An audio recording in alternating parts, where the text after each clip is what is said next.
Hi, everyone. Welcome to FSI, the podcast. And in today's episode, I'm so excited about our guest. He is going to share some interesting information about a topic of conversation that I've seen popping up amongst the civilian sector. And this is Mr. Kevin Smith. He is the chief of the Mortuary Affairs Division, Air Force Mortuary Affairs Operations at Dover Port Mortuary. That is a mouthful. That is a big signature line. Yes, absolutely. Welcome, Kevin. Glad to be here. So when were you here? Well, I was enlisted from 2007 to 2012, and I know I came there for training. You know how the Navy would send us periodically, but you were embalming, and I remember embalming and working on a case with you. Wow, okay. I knew we had a connection, but I didn't realize that you were here during that time. Yes. So a little bit about me. I did 24 years in the Navy as a meteorologist. Towards the end of my career, my last 4 years, I was stationed in Jacksonville, and this is in the early 2000s. And I was looking at what am I going to do? Well, the internet age had really reduced the number of people working in meteorology because it just computerized everything's, with the programs there and the computers. It took what used to be a large team of people to literally hand draw forecast maps. And that just reduced it down to a very small number. And having spent, my career and watched all this dwindle, I was looking at the ideas like, what am I going to do in my next career? Because that was my last duty assignment. And I still had children in school and, stuff like that. And so I'm like going, well, I needed a stable career. Well, my wife, her brother has a funeral home up in Philadelphia. Never worked with him or anything like that, but I knew of him. So it gave me the idea of, hey, it's probably something I could do. Watched a little bit of 6 Feet Under during that time frame. Said, yeah, I think I could do this. And they just happened to have opened up a mortuary science program there in Jacksonville at the community college. And so really quickly, I just went for it. And that got me in. And of course, in that program, you have to do a practicum. So within, after the first semester, I was having to go and work in a funeral home at least 8 hours a week. And it was a guy who ran the program kind of mentored me, and he helped me. A guy by the name of Roy Weimert, for any of you guys listening from Florida, a lot of us will know him. He set myself up and at a funeral home where I was able to not only do my practicum work 8 hours a week, but then following on once I graduated the program, I was able to do my internship there, which is really good because I did a lot of involvement. I did that for almost 4 years there, working for the private funeral home. Saw the difference between the two. And, to me, the biggest difference was just with the corporate, you have more structure, which is something I was used to in the middle. SOP, stuff like that. With the private, it was like whatever the owner wants. And so I found that frustrating at times. But then it was after the end of getting into 2009, I was looking for something different. The biggest thing really was after all those years of that structure, I had missed it. And I missed a lot of being part of what's going on in the world. In meteorology, people think it's all about what's weather, but in Navy meteorology, it was meteorology, oceanography. People don't realize that every weapons package, every aircraft that's being deployed, missile that's being deployed, weather impacts it. And it's not just, is it going to rain or not, but it's, how well the infrared is going to work, whether or not a laser is going to work, what height do you need to fly in for missiles or radar or for aircraft to avoid radar detection. Same thing, we dealt with the oceanography in the same way as far as how sound travels underwater when you're looking for submarines or enemy submarines or ships. So I dealt with all that, which meant that every mission that's going out there, you're connected to it. And I went from that kind of a world to working in a small private funeral home. And that was also something I missed. I was like, wow. So there in 2009, I was like, another friend of mine, Jennifer McSwain, who is now the cemetery director at West Point. Me and her both were mentored by Roy Weimert, and she was one program ahead of me there at the community or at the funeral science program there in Jacksonville, and we both worked at that same location. Anyway, we had always talked about, wow, wouldn't it be great to go to Dover? We had talked about Dover.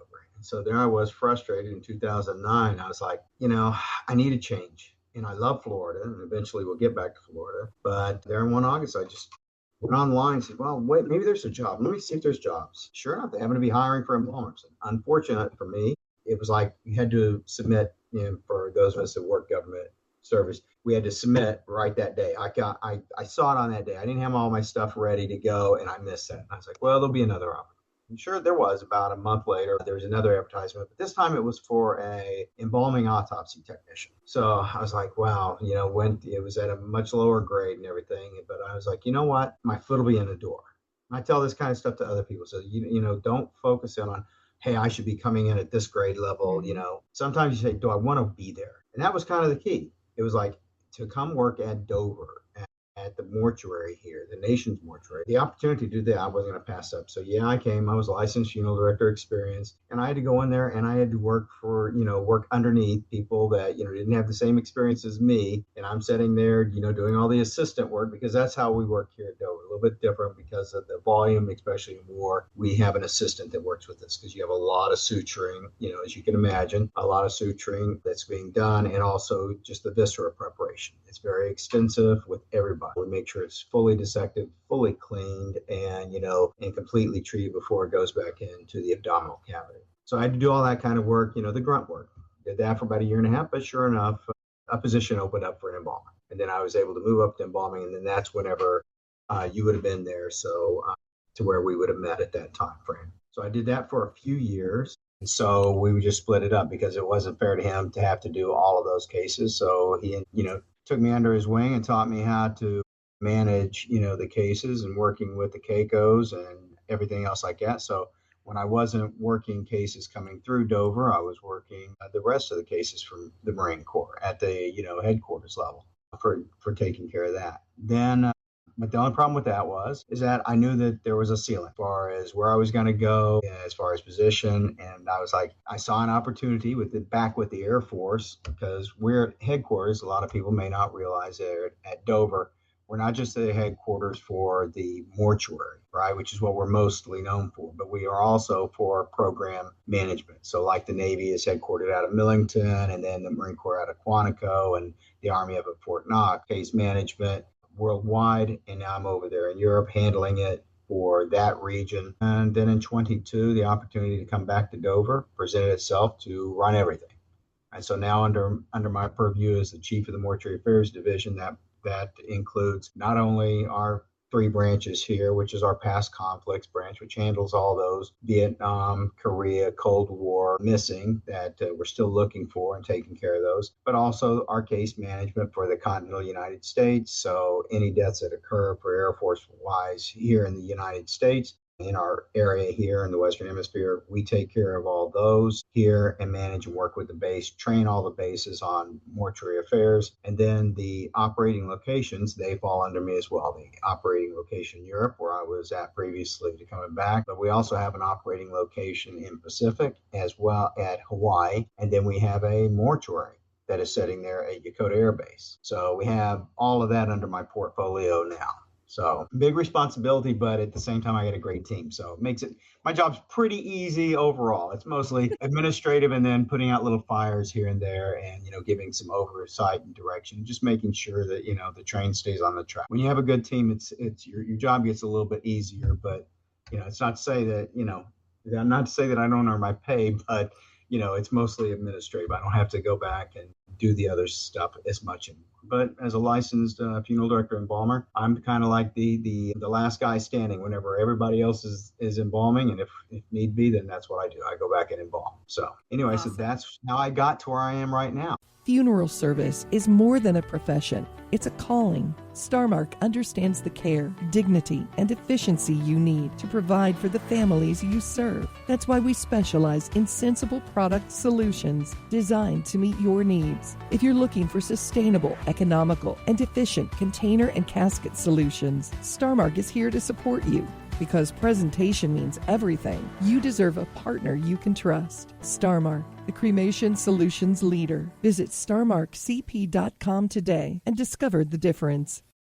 Not only of what you oversee physically coming in, but when you take into consideration all these other locations and having your fingers on the pulse of like the Air Force, just the Air Force casualties even, how many would you say that you oversee within a year roughly? As the war drew down, the number that we brought in from Southwest Asia area, all right, from that area, it significantly reduced. Occasionally it spiked up a little bit, but it was nothing compared to what it was between, 2003 versus 2013, 14, right? That 10-year span, it was very, very high volume here. Mm-hmm. We went into, as the years of the 2010s drew down, our numbers, significantly reduced. There would be occasional spikes of a few that came, things that would peak up, or there'd be a mass fatality event somewhere, a helicopter or aircraft crash goes down or something like that. So the exact numbers without looking them up right now, but let's just say a rough number of 50 to 60 decedents would come through this facility on any given year, give or take Okay. 10 or so, right? That's about the norm of what we'd see, which is a fairly low number compared to what we did in the past, the volume in the past. I mean, it's a good thing that it'd be great. But most funeral homes would be like, wow, they only do 50 to 60. That would be great, right? It would. But we have to be ready for a day where it's going to drop and we're going to have 13 to 16 to 20, right, at any day. So we have to be prepared for that on just our regular basis, kind of like, the firehouse mentality, right? You have a firehouse and they may go weeks without a fire. And then they may have the next week where they are putting out 3, 4, 5.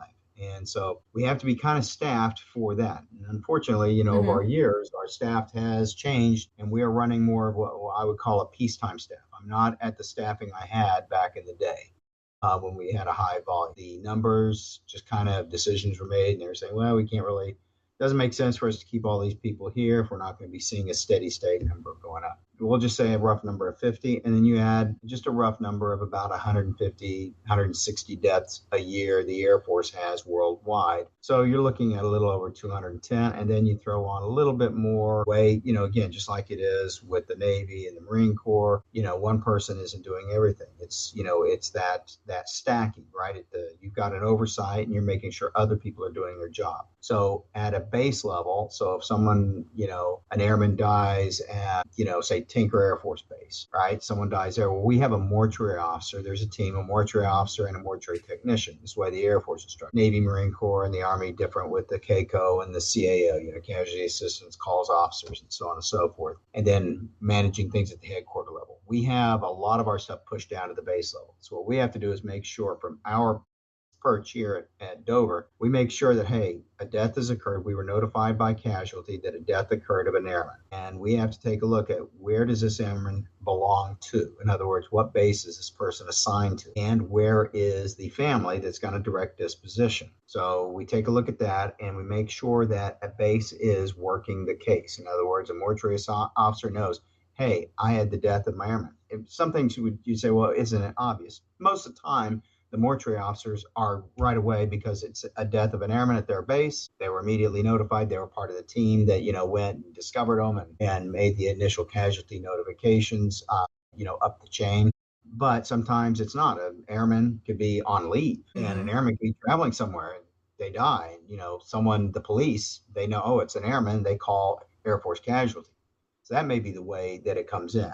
And then that airman is not near the base that they belong to. So our role here is to say, hey, where did the airman die? Who's working this case? So we get back to, the base that the airman belonged to is the one that's got the most interest, right? Because all of their chain of command, from the installation commander, the unit commander, everybody's saying, hey, what's going on with my airman? So we assign the responsibility to that base so that base starts working it. And that base is now going to be working with the family. Meanwhile, the airmen, maybe they were here on the East Coast and they're somewhere within the vicinity of, say, Dover Air Force that are brought here. So Continental U.S. deaths, we don't deal with those or take care of those unless the Armed Forces Medical Examiner, directs them here. And for your audience here at Dover, we have a tripod of organizations that are taking care of the fallen. We have the Armed Forces Medical Examiner, and then you have us, Air Force Mortuary Affairs Operations, and then you have the Joint Personal Effects Depot. And all three of us are sitting here at our campus. And for when it comes to the U.S. deaths, unless the medical examiner, the Armed Forces Medical Examiner brings them to Dover, they're not going to come to us at the mortuary. Now, if they bring them from somewhere else to here, then we take care of them because we see it, okay, you brought them in here, and that opens up the window for us to do the preparation. And that's and then because of you don't have, say, a steady team of people that are going to do this for a long-term period of time when it comes to the base mortuary affairs. Most of them are military that we train, but they may be in that seat for 1 or 2 or 3 years, and they only may have 1 or 2 or 3 cases. We are providing the oversight over their cases. We're making sure that they're paying the bills. We're making sure that they told the family the correct entitlements and everything. So we're monitoring what's going on with their case and that they're closing the case out, everything's done, and then we archive it because we have to archive what the case was done. And this is what my team is doing here. So we're assigning it, we're making sure someone's working it, working with the family, that the funeral happened, that the military funeral honors were provided, and that all the bills were paid, and that the case file, so to speak, is complete. And then it's archived properly. And we provide them with ongoing, training to keep them up to speed and everything like that. We have a couple of bases in which they do have civilians, which helps because those are the ones that are the easiest because they just have the experience. But all the other bases, it's not. It's kind of like sometimes you'll have someone that really quickly gains a lot of experience. Other times you'll have them to where they went through the initial training we put them through a 40-hour course. And then after the initial training, it was 6 months before they had their first death case that they worked. And it's just like day one, brand new again to them. Mm-hmm. So that keeps our team here. And it's a small team. I have 3 people plus a branch chief running that. So to making sure all of that happens. And then you also have the added element of dignified transfers that occur there. Mm-hmm. And you all do a lot of coordination with escorts. And so there's a lot of just kind of moving parts to where even the volume can be misleading. And I felt like this in Germany, even when I was working there for the Army.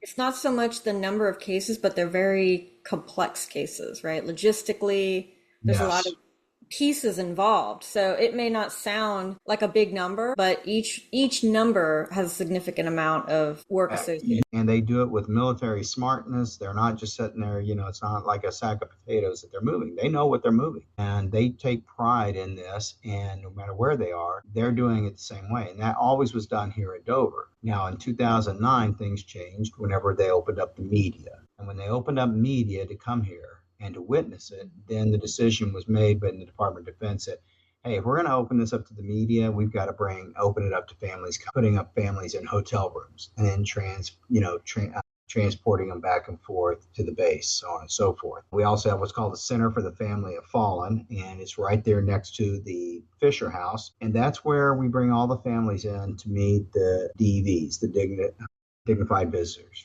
your senior leaders. And depending upon the circumstances, where we are in the war and what happened, really kind of sets the kind of rules on it. Whenever it's a really unique situation, it'll get a lot of attention. And you can have, you'll have the president or vice president here, which is, for the big events, that's where you're going to have it. When we were in the steady state war, there was always a general officer, maybe, some other senior leaders were always here to offer condolences to the family. So that's always happened. And then, of course, like I said, there are some events that are just bigger than the others. It's not that the people were more important. It's that the magnitude was bigger. It just caught the nation's attention. And because of that, that's whenever you'll have folks like the president come and visit. And depending upon who it is and what your numbers are, so who knows if they're going to come to every DT. I know that their heart is in the right place and they probably would. But like when you were back in the war, where you were having sometimes 2 or 3 DTs a day. Well, literally the president or vice president can't be here for all of those. So back to say that requires whenever you start talking about this and you have Congress people coming in and senators and governors and state representatives and state senators that all want to come, plus their leadership, you can end up and you can have 30, 40 different DVs coming to offer condolences to these families. It's hard for the families to have that many people. But from our perspective, our focus is on taking care of the families, but we still have to manage all of these other visitors. And that requires a completely different level of organization just for people dedicated to taking care of them. And then we had to split up and then we're taking care of the families. And so that DT process, we have an operations department or division, and we have deployers that come that are military members that are on a deployment, just like they would be on an overseas deployment. This is one of the locations that is considered a deployment. We have about 35 of those at any given time, deployed staff members. During the war, we had a little bit more, went up to at some point, I want to say around 60. During the height of the war, going back into the late 2000s, early 2000s. But we have them working in our dress and restoration section. So as you're aware of things like a full body wrap, how that is done, or a head wrap, everybody's going to be dressed. If they're able to go out either as a head wrap or in one of the categories that we have, which are viewable for identification, head wrap, and full body wrap, wherever they are, they're either going to be dressed in, the plastic coveralls, trademark, union all, right? They're either going to be dressed in that. Everything's sealed up with glue and cotton and everything. and then their uniform placed on them after they have all their underclothes put on them, just like you should do. We have a team of these deployers. They're doing this kind of work under the supervision of one of our embalmers. And then if it's a full body wrap, again, for those that are listening to this, a full body wrap is something that has a history going back centuries. Literally, it is a green military blanket. And as it always was, that's what, if you fell on the battlefield and they could get your blanket, that's what they wrapped you up and buried you in. And we do that. The procedure that we do, and they've been doing it for years, is it's kind of like a cocooning in a full body wrap. So you take after you've embalmed and they're preserved, but they're not viewable due to the amount of mutilation, decomposition, whatever it is that causes them to be in a category that we're going to say we do not recommend you. It's always up to the family when they get to their funeral home. If they want to have that unwrapped, that's between them and their funeral director. But when they leave here, how we categorize them.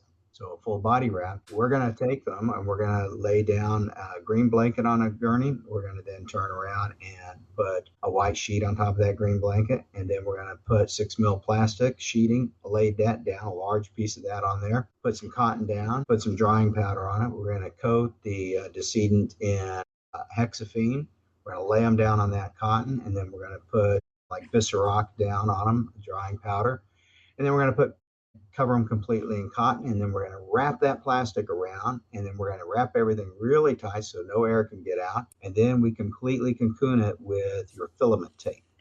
We take that from head to toe in filament tape and completely wrap around it, leaving no area exposed that is not covered by that filament tape. I just described to you, and this is the important thing to all the people out there in the private world, what I just described to you, we can have remains that are completely decomposed, not just days, maybe weeks. Now, full body wraps, obviously, but once you have that done the way I described it, and we'll share that with anybody, it's in the DoD standards. Once you do that properly, you can have that casket open. So you don't have to have like, oh, it's got to be a sealed casket. No, absolutely not. In fact, we take pride in that. You have that green blanket, we do it really tight, and it looks really nice. And as far as what you're dealing with, it looks as nice as it can. It's once we wrap everything up, the white sheet, the green blanket with the safety pins, and we make it smart, just like you can bounce a quarter off of a bed when you get it really tight. We do the same thing with the decedent. And we then lay the full uniform of the member on top of this, and we pin it down to that green blanket, a human remains pouch, and, we'll pour some embalming fluid in there, and that'll be it,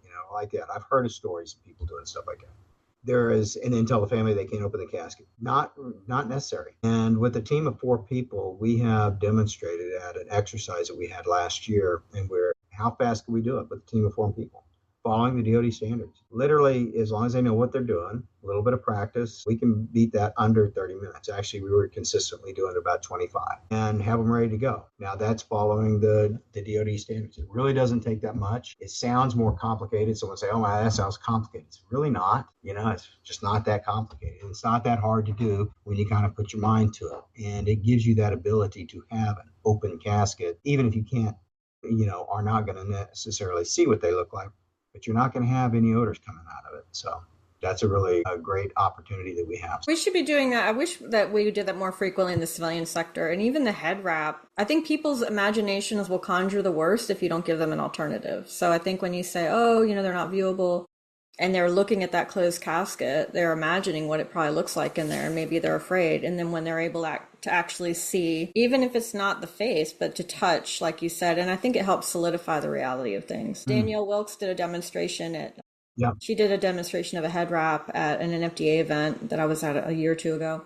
And one of the things I appreciated too is, and we did this in Germany, is when you're utilizing that full body plastics, or whatnot, the taping of it to really contour to the shape of the body, and not waiting and taping and then positioning, right? Because you don't want to tape their arms straight when they should be bent or whatever it was, but just having that nice fit and how much it impacted how well the clothing lay, how sharp the uniform looked, and keeping it really crisp was something that I appreciated that we did a lot of too. Or just dressing anyone in their plastic undergarments, because if you take those plastic undergarments, they're all poofy and everything, and if you don't sit there and do what you described and fold it over there and tape around to get it to have a form fit, the uniform doesn't fit, it doesn't look right. Yes, you can tape beyond the wrists. You can actually use tape in ways that are not just the wrist, right?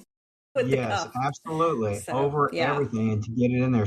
so that you know how it is underneath the arm. If you don't bring that all the way up under into the pit, you know, it creates a problem, which means the shirt doesn't fit, the jacket doesn't fit, or anything else like that. So Yes. that and our team that they prepare uniforms here, and we have all branches of services, and they take a lot of pride in getting those uniforms prepared. And it's a whole team effort. So depending upon, you know, what the branch of services that fall and that are coming through, you know, but behind all that is our Air Force deployers that are working there. And, you know, the head wrap and the embalmers come in there and they provide that head wrap so that it allows, again, you know, well, maybe the amount of trauma is so significant to the head that we just can't get it enough that we call a view ID. And for the audience there, a view ID, the way that we look at it, we try and we don't spare, we don't look at time for what it takes to do a restoration. We look at what the capabilities for our embalmers. We allow our embalmers to go and get any training necessary, but there is an artistic, you know, ability that some people have. And then sometimes the trauma is so significant to the face that all you can really do is a head work under pretty harsh lights, which is actually good because, you know, we'll go in there and like, oh, it looks bad. And I'll say, put a little shade on this person right now. And you have the added challenge of forwarding. So a lot of times too, you're getting them all done and then they're going on an aircraft to get home potentially or being driven. So there's that movement and things that can upset your cosmetic application, but you also put them in the casket in such a secure way they're not moving around. But the head wrap, one of the things about the head wrap, back on that, is that, you know, it's a certain amount of skill. It's not hard. It's just using gauze and wrapping around. Of course, you know, we put a plastic covering over and around that goes down into the neck area, and then tape that all around so you don't have to worry about anything leaking out. But also, and then you put the gauze on top of, you know, the head and wrap that area around. Again, it's for the same thing. Now they may not be able to see, you know, the face of their loved one. Obviously, again, caveat, any family, it is between them and their funeral home. If they want to unwrap full body wrap, if they want to unwrap the head, that is between them. Once they leave here, that is between the family and the funeral home. I say that because sometimes I have had funeral homes tell family that, nope, Dover said I can't open this. I want to make sure your audience know. We do not say that. We've never said that. How they left here is how they leave here. You are running with the family, and it's up to you now. Whether or not you recommend a family does it, sign a non-disclosure, hold harmless, whatever. That's, you know, that's recommendations. You deal with that, but on that end, we never do. So anyway, but back to what we're saying as far as the head wrap, though, again, it allows the family to have the open casket to, you know, see their loved one in their uniform, be able to reach down and touch them. And, you know, again, when you don't have an issue of decomposition or the mutilation, you know, the dismemberment was not so significant, then you're able to put them in your uniform. That's our preference. And of course, our main preference is anytime we can possibly send them out, even though it'll be heavy cosmetics and restoration, that's our goal. We want to be able to have everybody going out here have a chance. And again, there is different levels of embalmers and those restorative art. And at a funeral home, they may have someone that is a super expert and the most artistic person. And if you receive someone and you say, well, I could have done better, please, is to be able to send them out of here to where the family has a chance to be able to say goodbye and look at them and everything. So the first time that they get to view is whenever they get to their receiving funeral home, which means that for us, we don't get a lot of feedback necessarily. And, you know, that's sad. I have had a couple opportunities and, you know, it's kind of makes you feel good. You know, whenever you're like, yes, all right, I'm glad that you were able to appreciate that, you know. It makes a big difference, you know, to hear something, because it just kind of makes you feel good about the value of your work when you know that it made a difference. And even though you know it intrinsically, it's nice to hear it, the difference you made to other people. Everybody's done it, and we are checking everybody throughout this process, including when we're in departures. Okay, we go in there and check. Is the ID tag on the ankle? Because that's generally where we're going to put it. You know, we go in there and say, yeah, pull up the pants and pull down the socks. Look, yep, there's the ID tag. Make sure it's the correct person, you know, and then we always, you know, we'll have an extra ID tag we usually put into the jacket pocket of the decedent as well in their uniform. And then you're looking at the casket.